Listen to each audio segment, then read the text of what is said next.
Assalamualaikum warahmatullahi wabarakatuh. Perkenalkan, nama saya Syahril Fajri Pratama.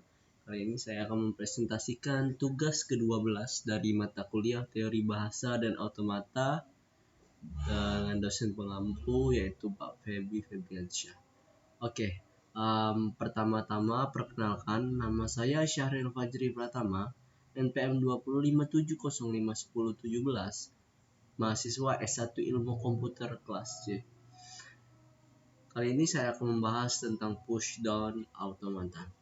Pushdown automata atau PDA merupakan mesin otomata dari TBBK yang diimplementasikan dengan stack, sehingga hanya terdapat operasi push dan pop, stack atau tumpukan.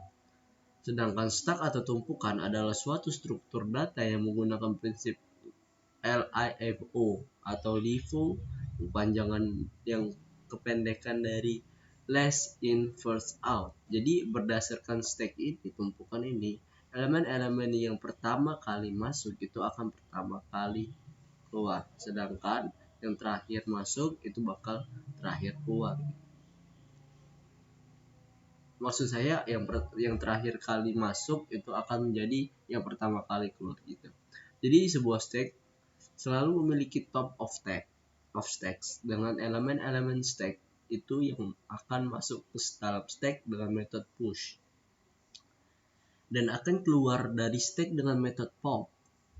PDA bisa pula dianggap sebagai FSA yang dilengkapi stack. Sebuah PDA yang menerima satu input ya selain bisa berpindah state juga bisa melakukan operasi pada stack.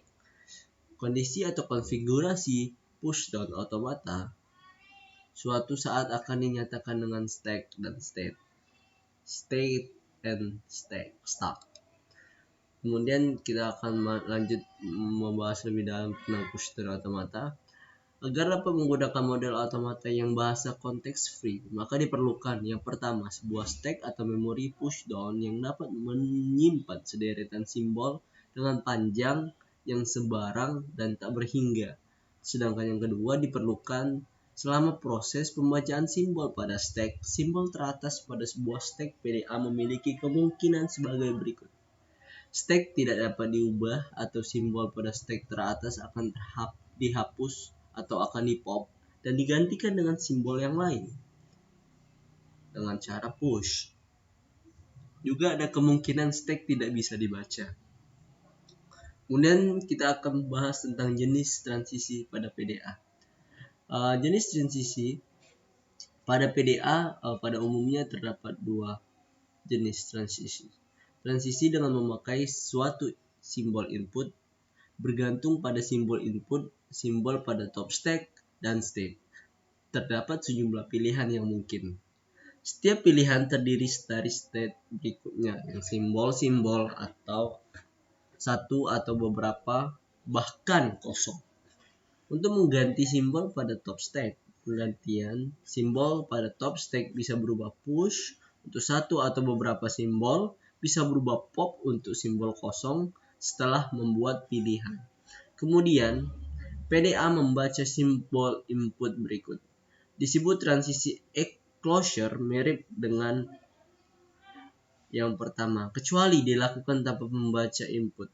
Transisi ini memungkinkan PDA memanipulasi isi stack atau berpindah state tanpa membaca input. Kemudian yang terakhir berikut komponen pada pushdown automata. Ini sebagai input control, di sini ada contohnya, dia bakal di save atau di reject, kemudian dia akan masuk ke stack. Ini namanya stack, itu tumputan dari beberapa finite state control. Nah, ketika ini di pop, maka dia yang paling atas ini akan keluar dan sisa dengan 2. Ketika di pop, yang ini bakal keluar. Padahal nyatanya yang ini pertama kali masuk kan. Tapi 2 ini ketika di pop yang pertama kali keluar. Dan ketika di push, maka akan ada satu tumpukan lagi di atas. Dan ketika di pop, yang barusan masuk tadi akan langsung keluar gitu. Jadi itulah penjelasan tentang push dan automata. Saya sadar betul atas kekurangan presentasi saya. Oleh karena itu saya memohon maaf kepada Allah, saya mohon ampun, saya tutup. Wabillahi taufiq wal hidayah. Wassalamualaikum warahmatullahi wabarakatuh.